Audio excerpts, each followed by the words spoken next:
Good evening. Hello, Lily. How are you? I'm well, thanks, John. How are you? I am great. Samantha, nice to see you here on Zoom. Samantha from Acker, always behind the scenes. But now we have you live here to help say hello to all of you joining us live rapidly at the moment. Here we also have Beth Shapiro's from Citymeals, our kind of one of our guests of honor who is going to speak in a few minutes. We're doing a huge charity event this entire fall, raising 10,000 meals, at least 10,000 meals for Citymeals on Wheels, which helps feed the elderly, the homebound elderly in New York City.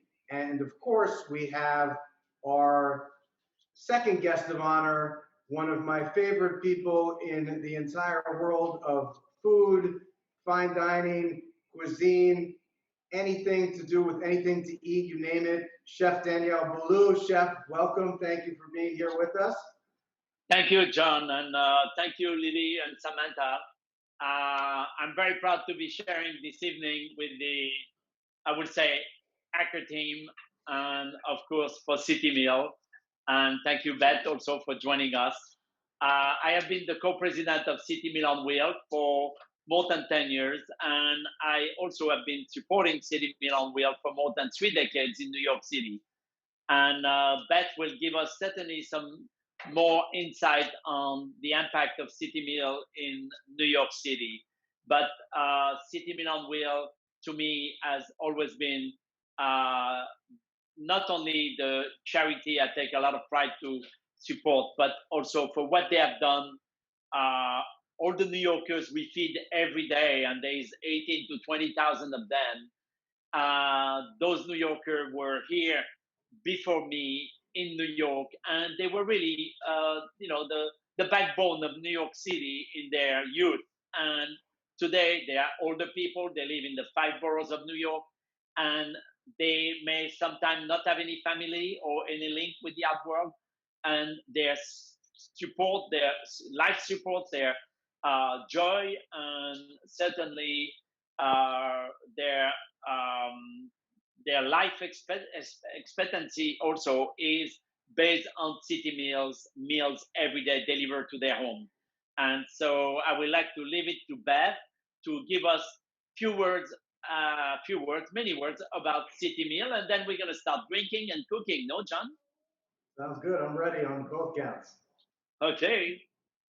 I'll keep it to a few words. Sorry, take it away, Beth.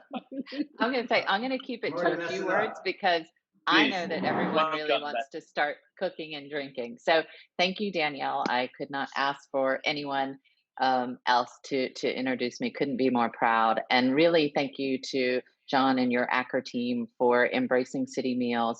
I know and want to thank George Sape for helping facilitate this incredible and highly anticipated auction. Yes. And our anonymous donor who's given us so much of this gracious wine that you are allocating for Citymeals benefit. It's really incredible. And I think you've said it, but for every bottle sold, Acker will be donating a meal to our homebound elderly, and with the goal of 10,000 meals at least. And that is far spread. We are feeding. Thank you, John.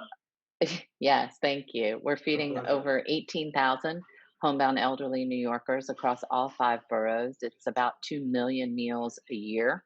They're too frail to shop or cook for themselves, but just as Danielle said, they had active, vibrant lives and really built this city for all of us who enjoy it.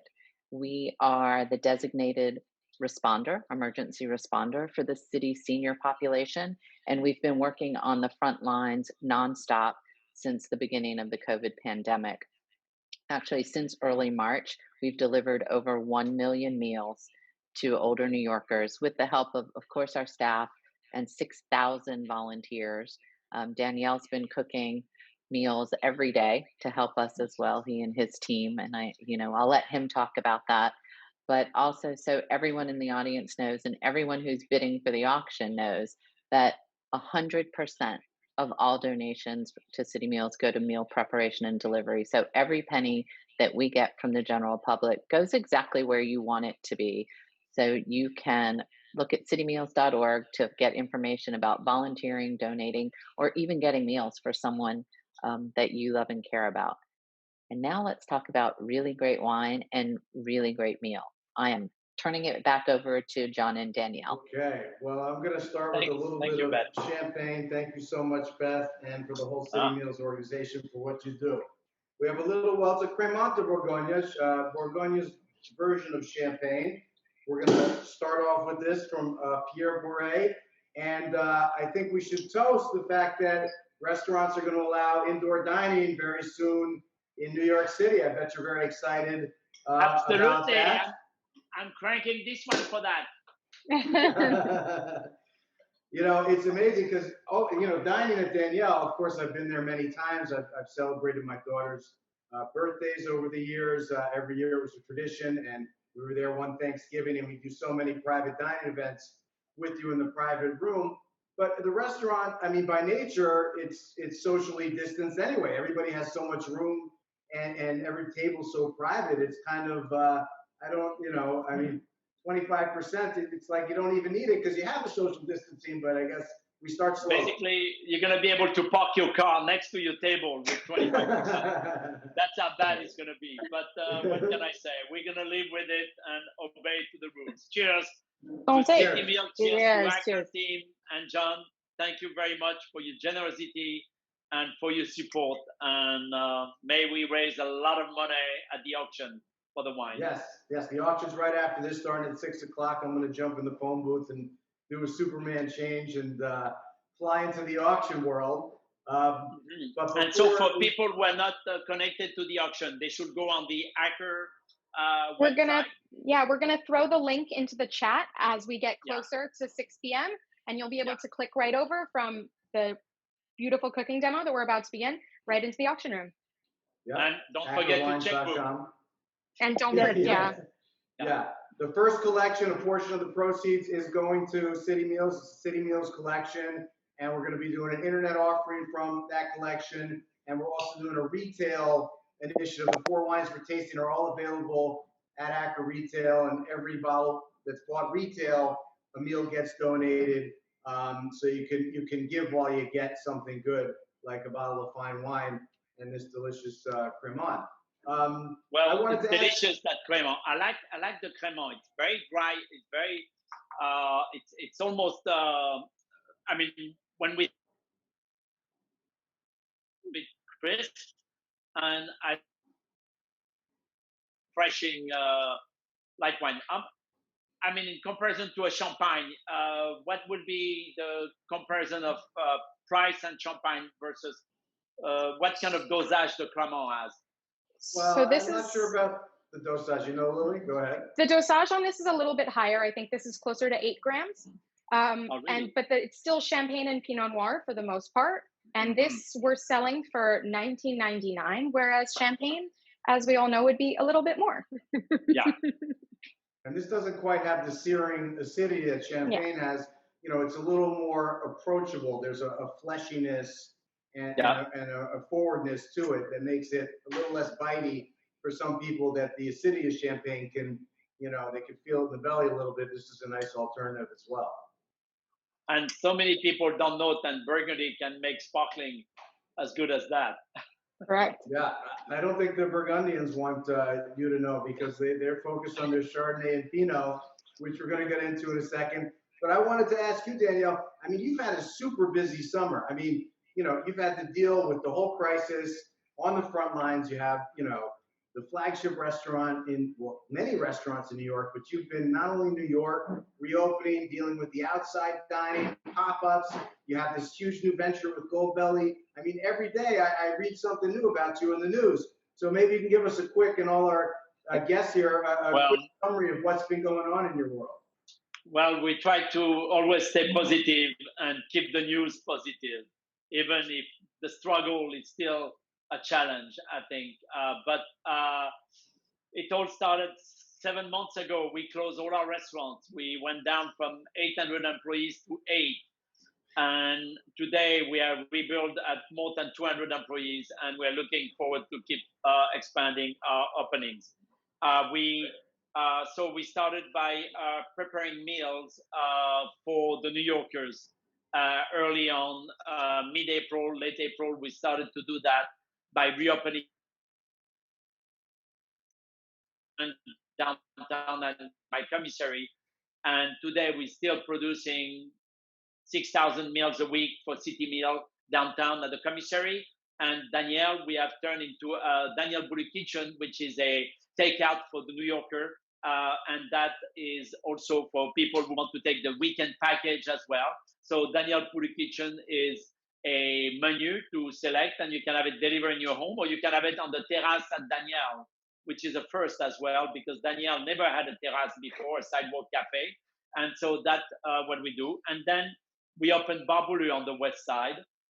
We have a huge terrace there. And now they just announced the 25% seating capacity inside.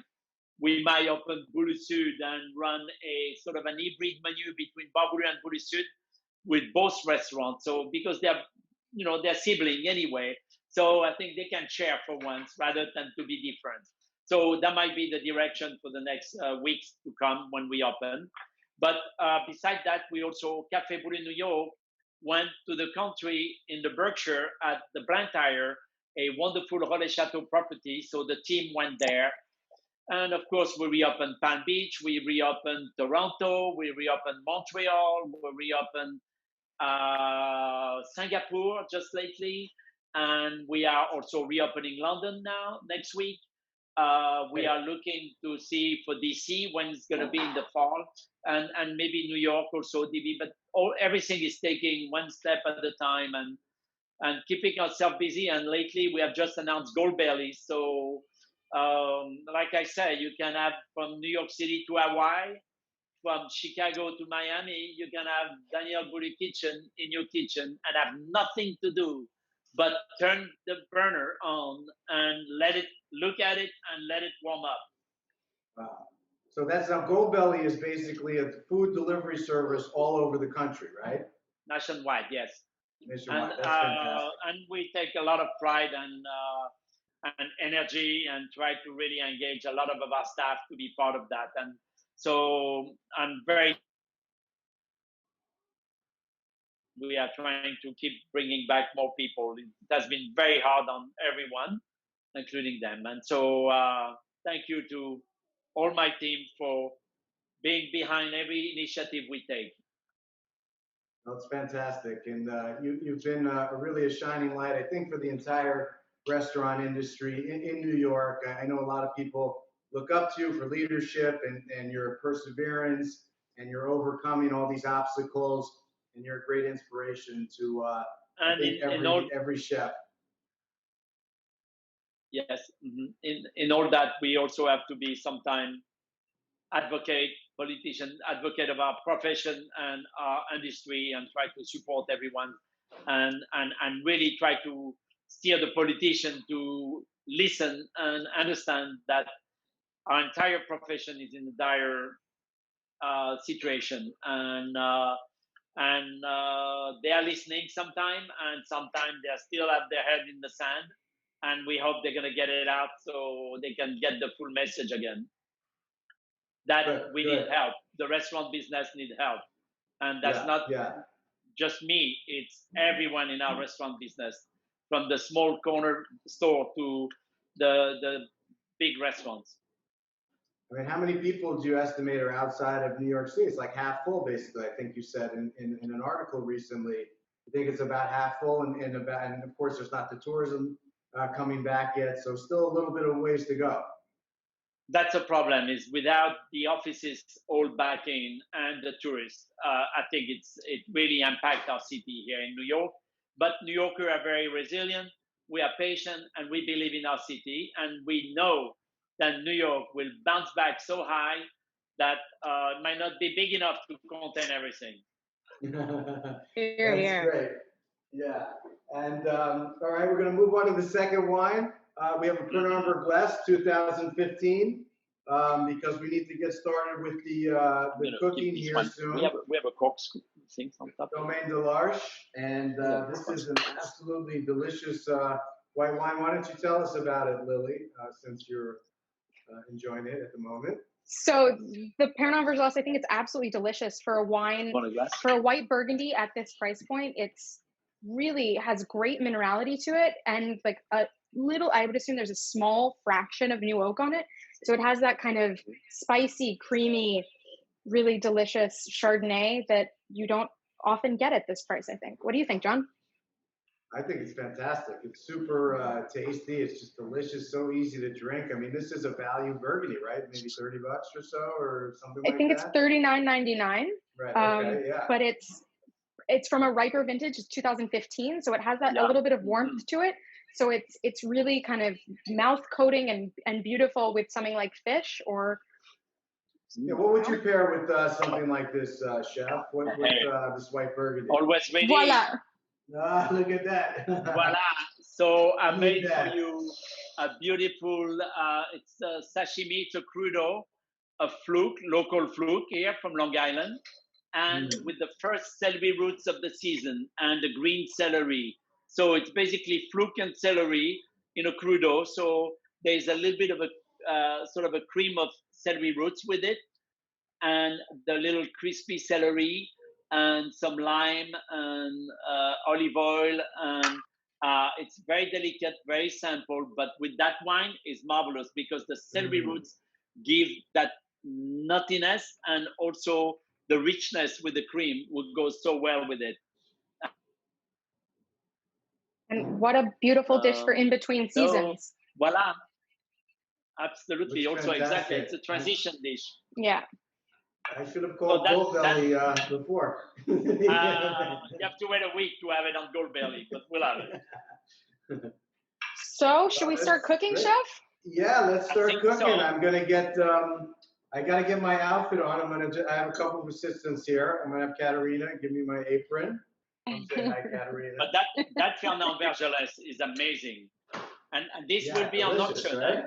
Lily. No, this is part of the retail. If you buy a bottle of this Pernand Vergelesses, we're gonna have we're gonna donate a meal. Every time somebody buys a bottle of this wine, we're donating one meal to Citymeals. So it's only $40. I love that wine.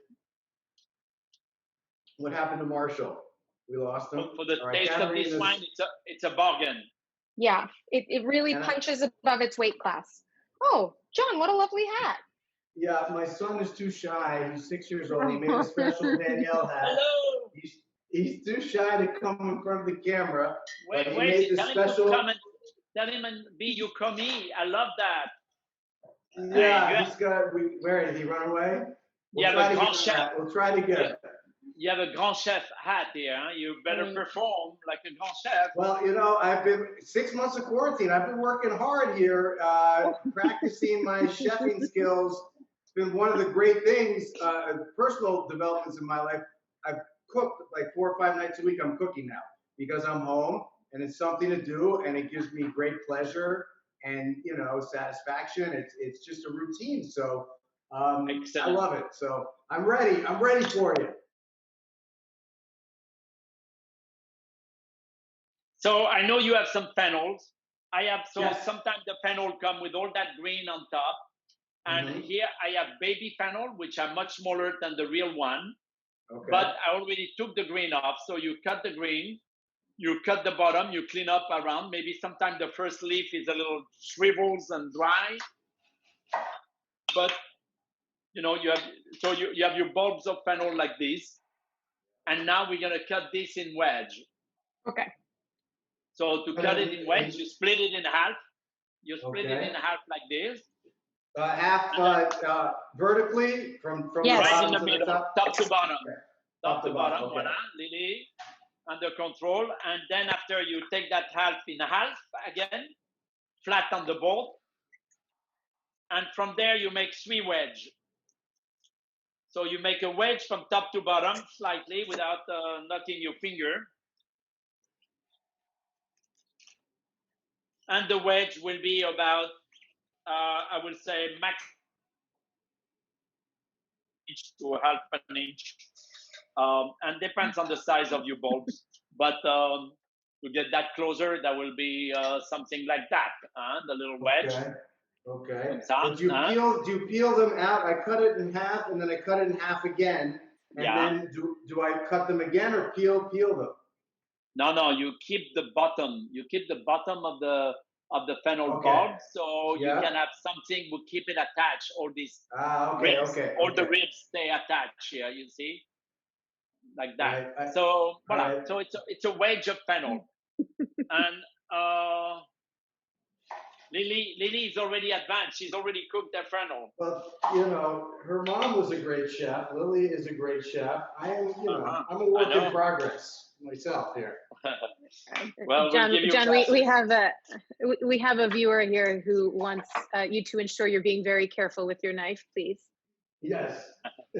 I need to hold my hammer later, so if I have an accident, it's gonna be bad news. It's only at the second bottle, so it's okay. Am I in there? Yeah. Huh? Oh yeah. Okay. So now I'm gonna go to my stove, which with magic of camera, I have two settings. You see me here too? Yeah. Mm-hmm. Yep. Perfect. Excellent. Nicole, you want to stay here to keep company? Voilà. Yeah, of course. Okay, so I am turning the stove on and putting some olive oil in the pan. So a good tablespoon or two of olive oil.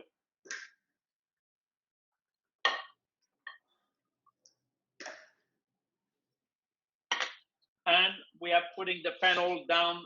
I mean, the pan don't have to be hot. It'll get hot by itself as it gets hot. It's okay. Medium heat or how hot? Medium heat, but you don't have to have the oil smoking hot because it's gonna gradually pick up. And the fennel, we're gonna color it lightly on one side.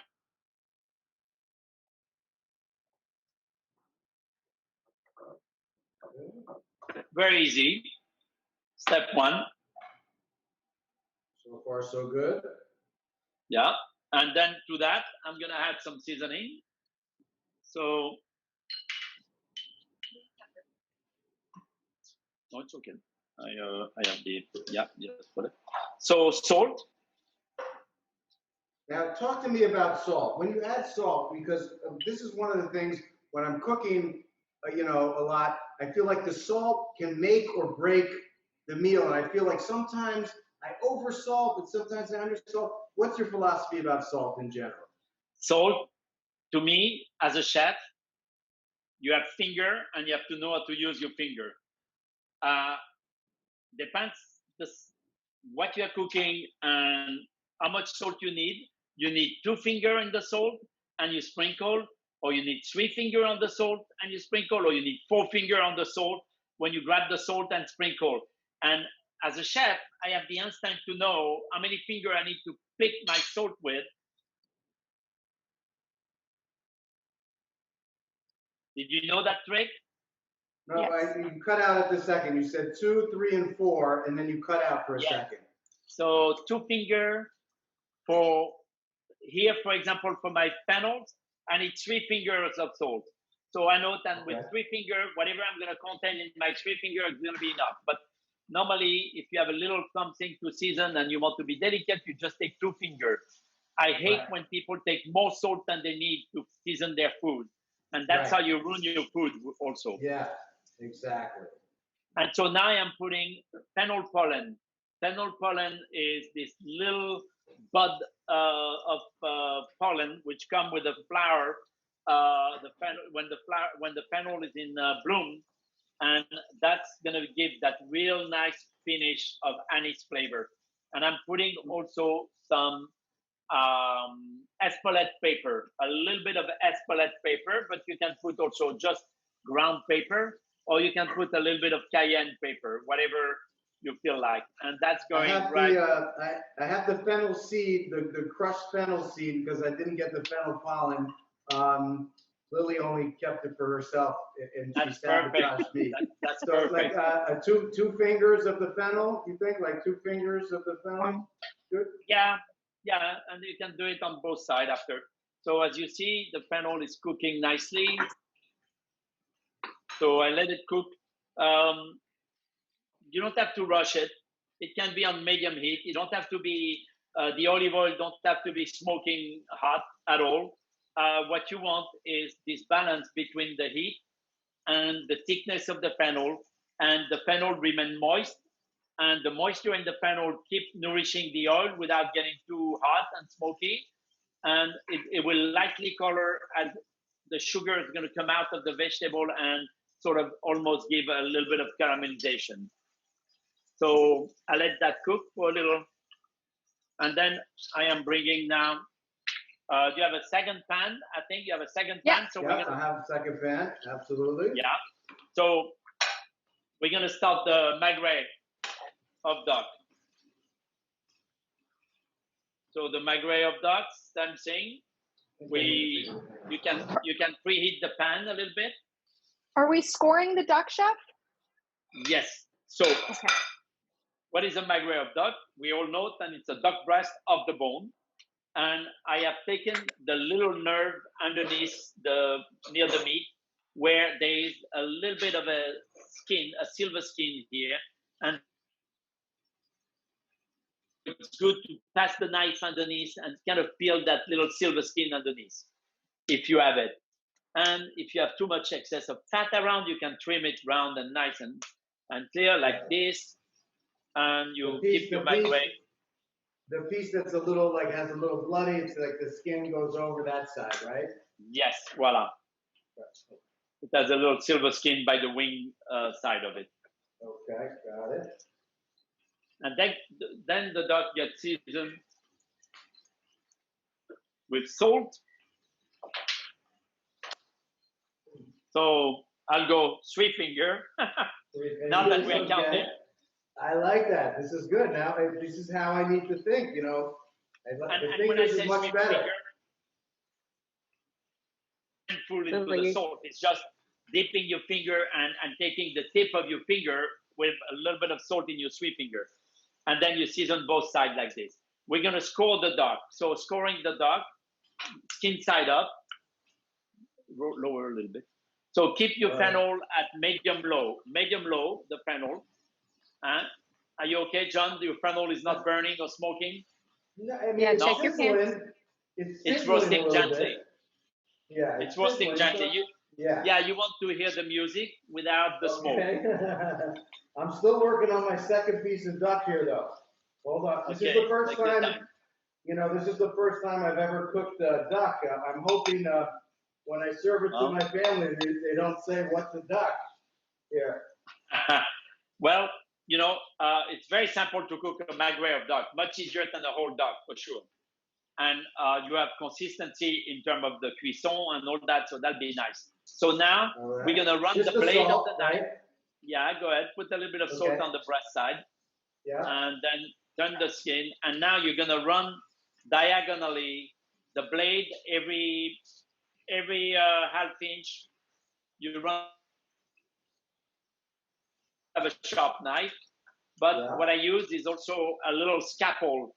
I use a little scalpel. What the bakers use to cut bread. And you use a lame to cut the duck breast? Yeah. And it's and I guess the doctor is the same one, use the same one to open you up, I guess. So we make a crisscross, like an X? So we're going both directions or just one direction?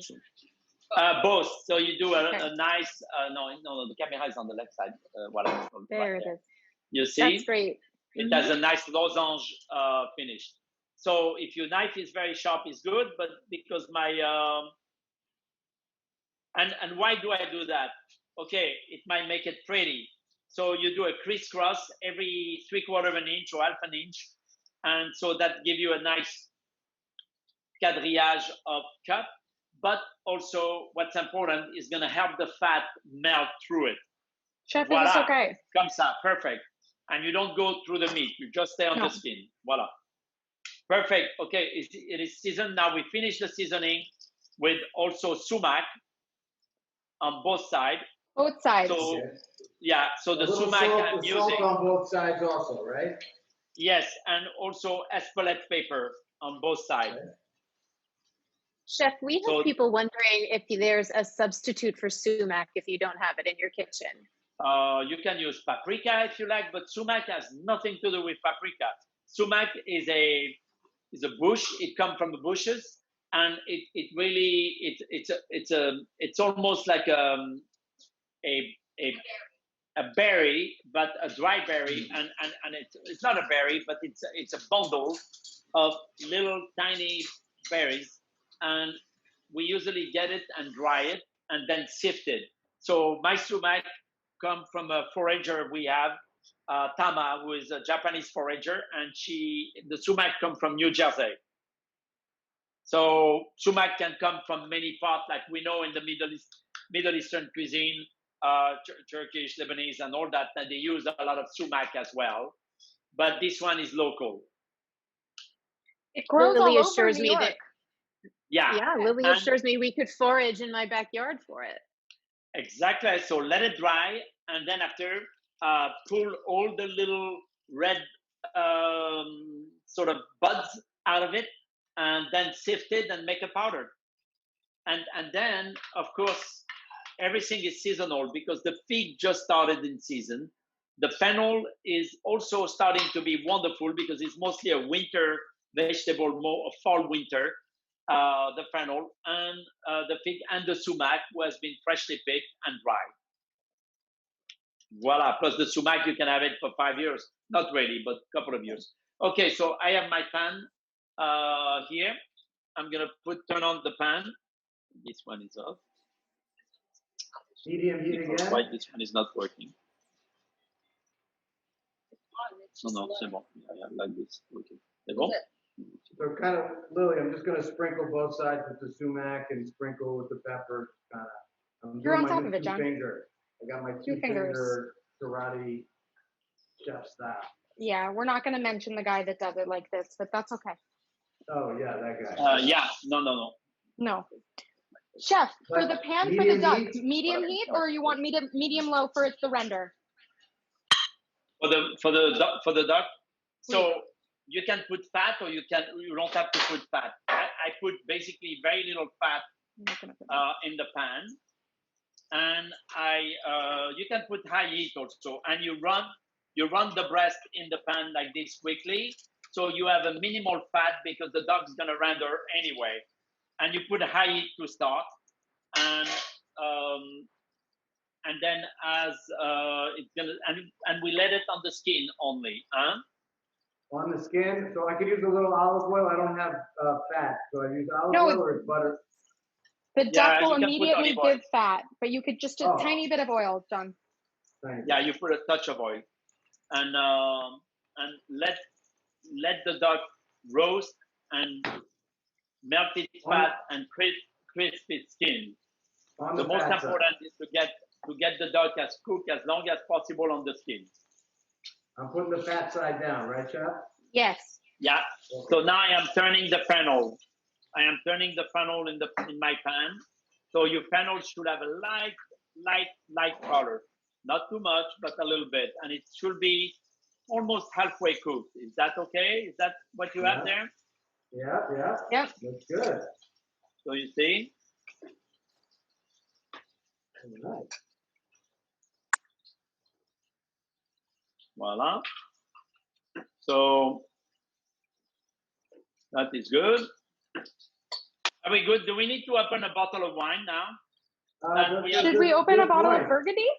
Yeah, I think so. Maybe you put your fire on medium with the duck while we open the Burgundy and let the fat melt gently, huh? Yeah, the fat is really coming out. I mean, I can see it. It's and yeah, I'm getting thirsty. All right. When do I add the wine? Do I add the wine to the fennel or the duck? When do I add the wine? No. Take it easy. You put it in your glass. The wine. I like to throw wine in everything. That's my secret. Oh yeah. But the good thing with that dish is you don't need to make a sauce. We're gonna make kind of a vinaigrette of sumac after. Beautiful. So we have the Gevrey Chambertin. We have Gevrey Chambertin from Pierre Bouree, 2015. So, yeah, make sure you reduce your duck pan. As I said, you want to hear the music and the sizzling of it, but you don't want smoke, and you want basically bubbles. You want basically bubbles to crack around the fat, and already there is like 2 tablespoons of. Yeah, I got it. So far, Chef, so would good. you drain that? Not yet. Okay. It's okay. Leave it on. Yeah, I mean, it's gonna make the duck taste good. True. So you have to play a little bit with the fire to keep that little sizzling, gentle sizzling going around, huh? And the fennel, same thing, very gentle sizzling as well. Yeah. But not too much color, and just you don't want to dry them up, but they keep cooking like this. They're beautiful, like that. I feel totally in control with your guidance here. My God. This is the most in control I've been in my kitchen in Okay, our next wine is very impressive. Yeah, Gevrey Chambertin, 2015 vintage. I mean, you really see the richness, the vintage, and the richness, of course, of Gevrey, the power of Gevrey Chambertin. This is another wine that featured retail. Yeah, 2015, Pierre Bouree again. And I mean, we were torn because Duck goes great with Burgundy and with Rhone.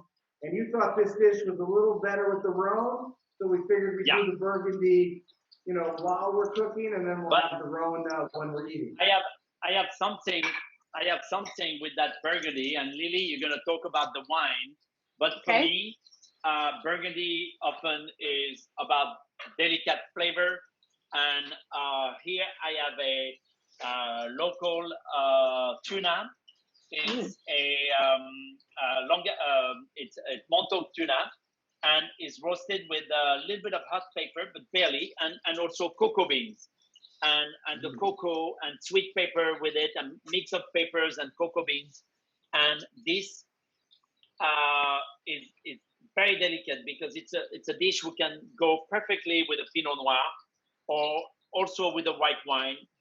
But you want almost that crisp, fresh feel for the dish, for the wine. It's a meaty dish while it's a very light fish dish. Voila. Wow. Go ahead, And this Lily, has a nice herbal note that in my mind would go very nicely with the pepper, the roasted pepper. Are you using Jimmy Nardello's right now, Chef? The Jimmy Nardello pepper? No, I didn't go there, but You didn't go there.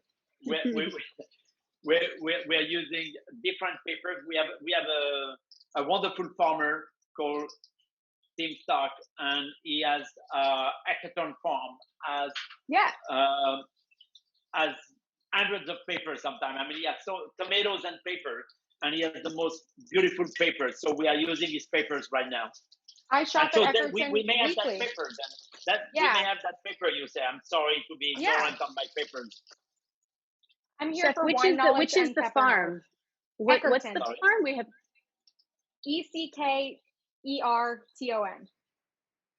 Eckerton. And they're at the Union Square Farmers Market, I think 4 days a week, definitely 3.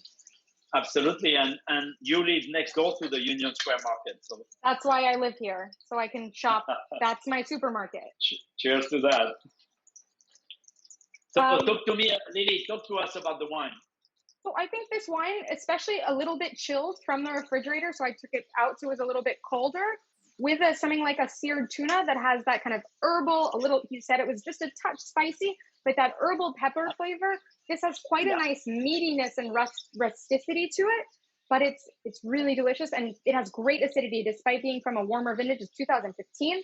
It's really delicious. I'm almost shocked. We keep a puree of parsley and a little bit of tarragon and all that in a dab of that inside. So it has, like you say, herbal and fruitiness with the pepper, but yet well savory. Yeah, it's a very savory wine, and that sounds like a very savory dish, especially with the cocoa beans, which most people don't know about. Sitting on his skin. Now my peppers are my fennels are cooked. So I want to take them off the pan and put them in a plate. Remove them and keep them in a plate, warm. And we keep the pan. We keep the same pan, the same oil, the same cooking oil. You know, I'm all for cooking and not washing. So you have to keep the flavors, keep layering each other when you cook like that. So now I have some oil left over in the pan, some seasoning a little bit left over, and the oil was gently cooking, so it's really nice. So now I have the fresh figs. So the figs, of course, with the figs, you take the top of the figs, that little stem, and you cut it short. You cut it short and you split your figs in half like this. Just in half. So this takes absolutely no skill. And now, good. That's good for me.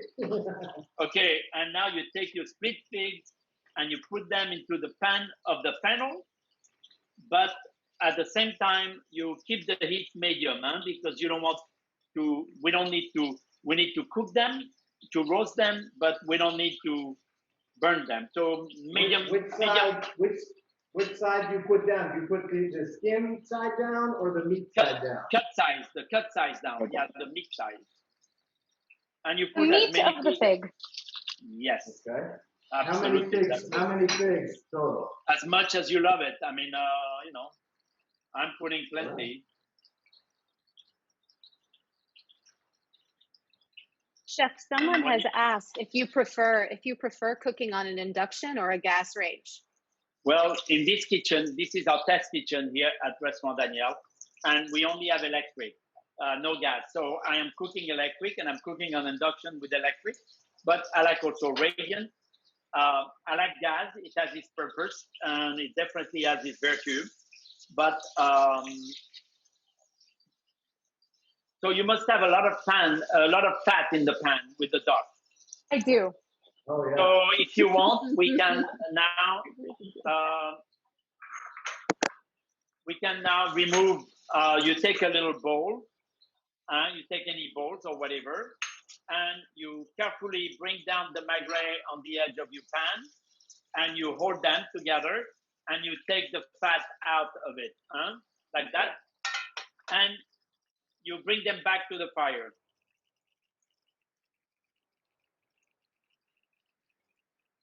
And now my figs are lightly cooking as well, like this, all inside down, and leave them.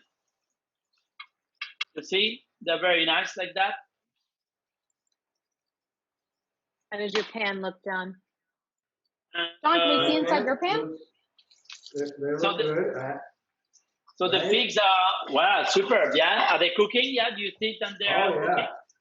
Absolutely. Okay, so I don't think you need to add up much more than the seasoning of the fennel will remain in the pan. You know what I mean?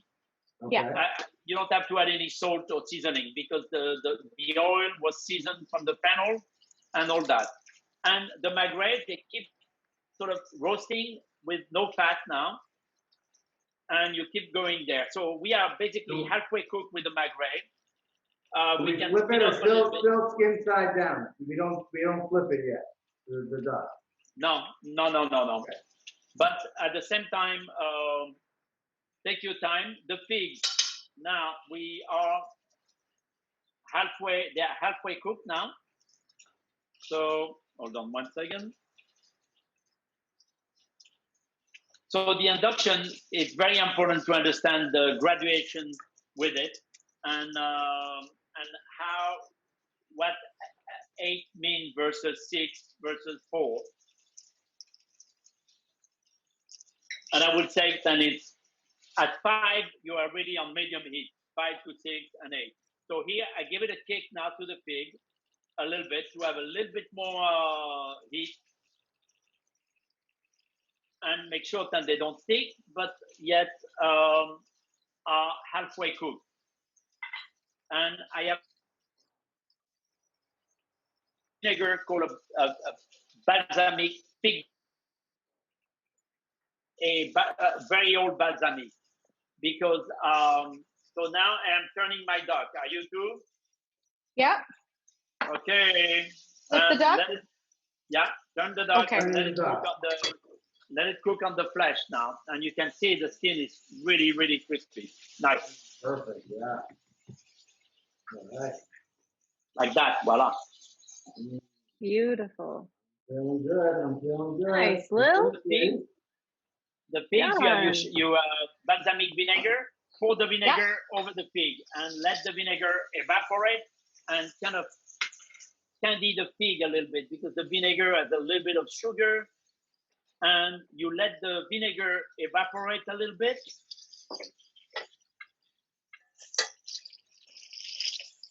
And you shut the heat. Cut the heat on which one? On the pig. Okay. You put the vinegar, you let evaporate a little bit, not reduce too much. Let it cook, evaporate a little bit, and leave it alone. Huh? And shut the heat on the side and let the pan be like this. Huh? Yep. Oh, That's good. And if you think your vinegar is reducing too much, you put a drop of water. But I haven't turned the pig yet, and I don't think you need to turn them. They're just fine. They're going to finish like this. And that's why I don't peel the pigs also, because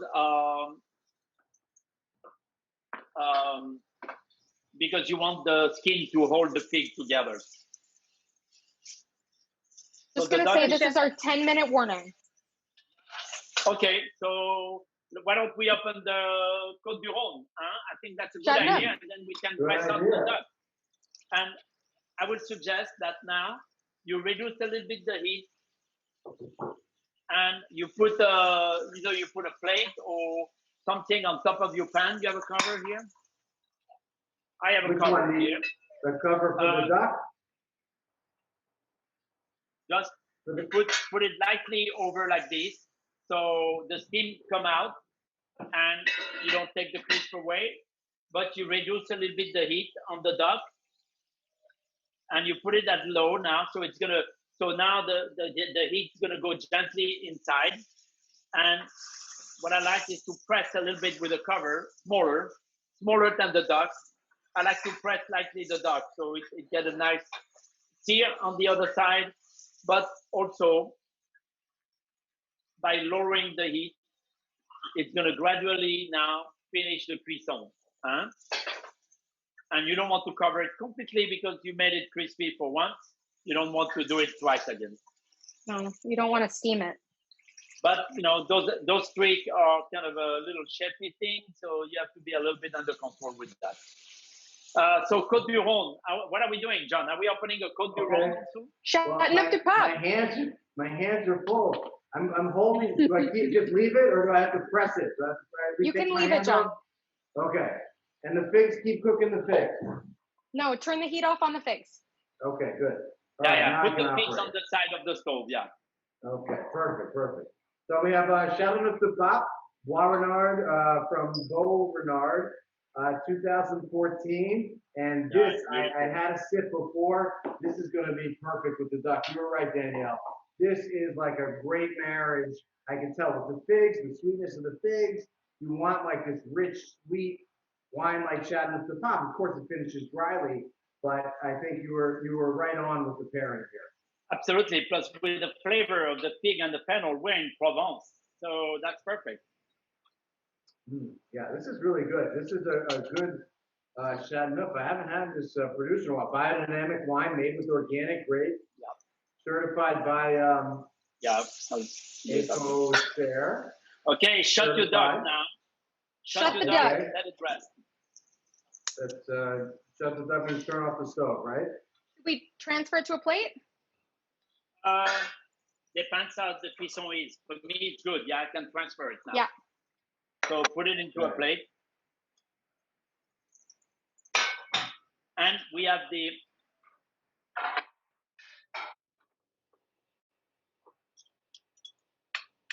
around. So I'm going to put a little bit more vinegar. This has been basically a 30-minute meal. I mean, incredible. It's like something this good, this fast, like, wow. This is the chef move that Danielle is showing right now. Okay. I'm gonna take a little bit of the fat left over from the duck here.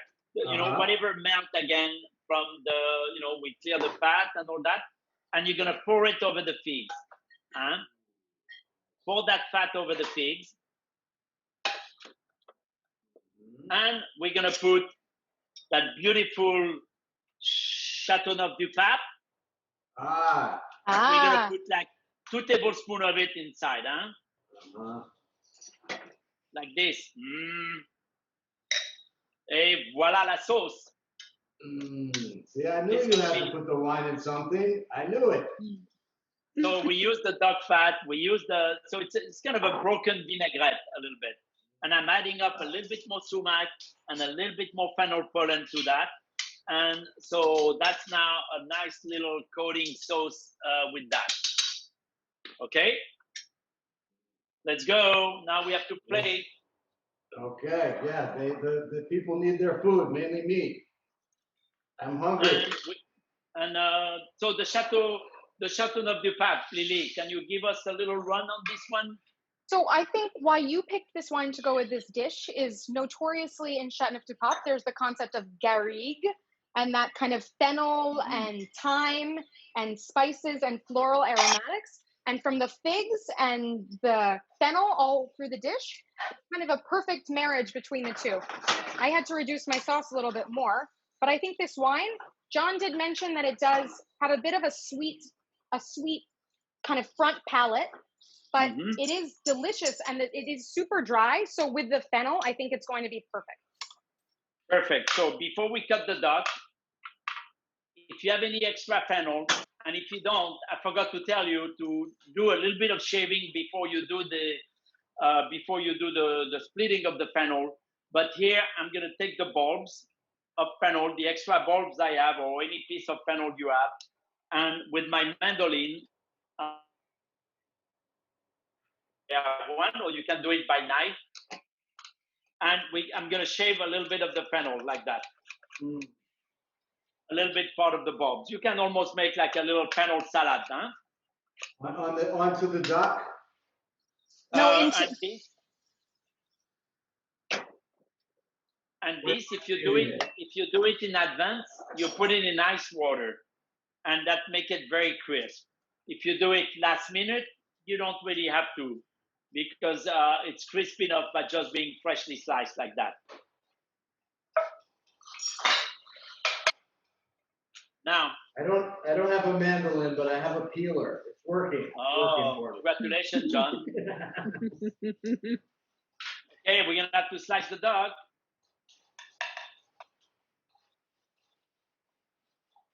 So of course,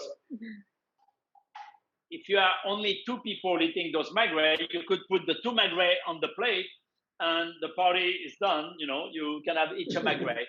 But I like to slice the maigret and enjoy, you know, it's something you can share as well. Sometimes depends on the size of the maigret. It could be serving 2 to 3 person.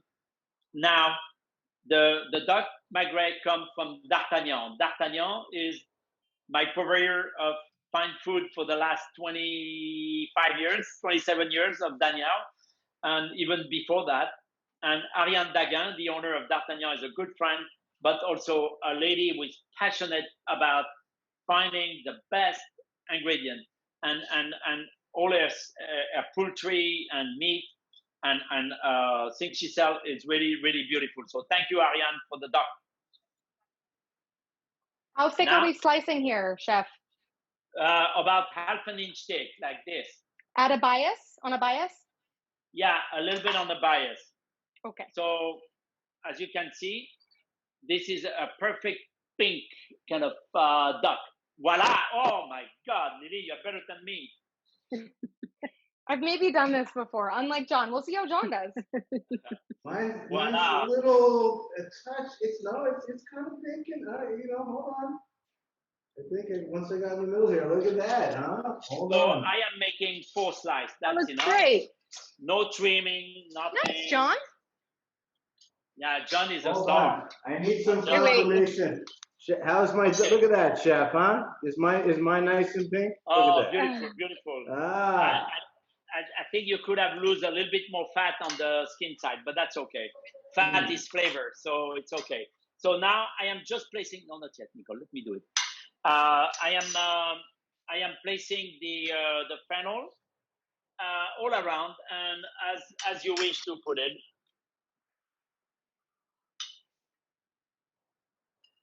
Like this. And you can put as much as you want. And then the figs. So, of course, the figs goes as well. You can put them side up, side down, as you wish. Huh? Service. Because I feel this is a real home dish. So, are you okay, John? You got your platter?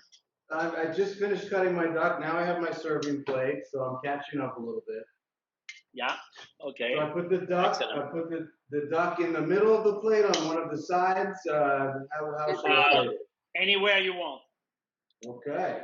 Freeform. John, yours should really go in a to-go container because the auction starts in 4 minutes. Well, yeah, exactly. Truly's got me covered for the first hour. I'm going to come in. And then, of course, you take that beautiful fatty little bit of sauce like that, and you spread that over like this, and then you sprinkle with a little bit of the shavings over. Et voila! 1 second, chef. Figs on one side, endives on the other of the duck, or are you? No, just like that, John. You do it everywhere. I did a fan of the duck on one side, fan on the other, the fennel a little bit everywhere, the figs everywhere. And it's as simple as that. Yeah, let me go there to show you that little beautiful platter. Voila. Wow. This is like, I'm gonna save some for my wife. So you see, duck, because she doesn't eat meat, so I'll leave a little of the fig. Oh, I forgot the side. shavings. How you doing, Lily? I'm ready. I forgot my shavings, but I'm otherwise ready. It's okay. No stress. So But, this is kind of a Provençal farmer dish. You go to the garden, you go to the orchard, and you go to the coop. And you get the duck, you get the fennel, you get the figs, and here you are. Okay, here we go. I kind of. Looks amazing. Wow, superb. All of you. And then you go to the cellar hold up. and get the Chateauneuf. Voila. Wow. This is the best thing I've cooked in 6 months for sure. Thank you so much. John. Well, can we do this once a week? I need some more recipes. Well, cheers, and have a fantastic auction. And yes, we're going to do that once a week. As long as you have an auction supporting Citymeals, we can do it every week. Perfect.